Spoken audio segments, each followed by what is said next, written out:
আজকে জানেন রাজ্য রাজনীতিতে আপনাদের সঙ্গে জানিয়ে রাখি ভরতপুরে অধীর চৌধুরীর কর্মী সভায় জনজোয়ার। একের পর এক শাসক দল ভেঙে কংগ্রেসে ফিরছে। আমরা এর আগে বলেছিলাম যখন রাজ্য রাজনীতি তখন তেমনি, যখন শুভেন্দু অধিকারী এই রাজ্যে দায়িত্বতে ছিলেন মুর্শিদাবাদে, তখন তিনি কংগ্রেস দলকে ভাঙিয়ে তৃণমূলে নিয়ে গিয়েছিলেন। তিনি কিন্তু তৃণমূলে ছিলেন না, তিনি পরবর্তী সময়ে বিজেপিতে গিয়েছিলেন। তাই ভরতপুরের মাটিতে দাঁড়িয়ে অধীর রঞ্জন চৌধুরী ফের তৃণমূলকে নিশানা।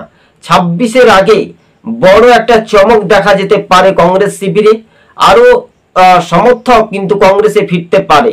কিন্তু তৃণমূলের যিনি বিধায়ক হুমায়ুন কবির, তিনি হুমায়ুন কবির ভরতপুরের বিধায়ক, তিনি যেভাবে প্রতিবাদ করছেন সেখানে মনে হয় তৃণমূল এবার শূন্য পাবে না কি মুর্শিদাবাদে, না খাতাই খুলতে পারবে না।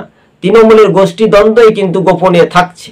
কিন্তু অধীর রঞ্জন চৌধুরী একেবারে স্পষ্টভাবে বলে দিলেন, আমি হেরেছি বলে হারিয়ে যায়নি।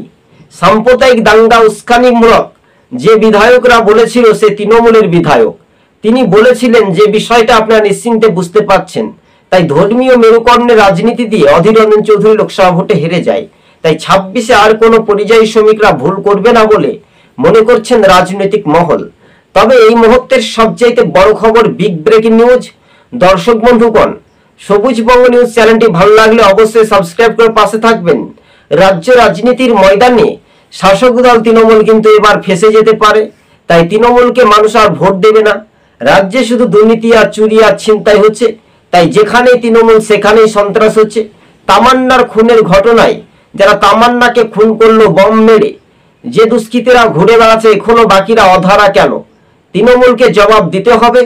23 তারিখে যে ফলাফলের পর নদিয়ার কালীগঞ্জের উপনির্বাচনে তৃণমূলের যে হিংসার রাজনীতি তা একেবারে স্পষ্ট করে দিয়েছিলেন অধীর রঞ্জন চৌধুরী।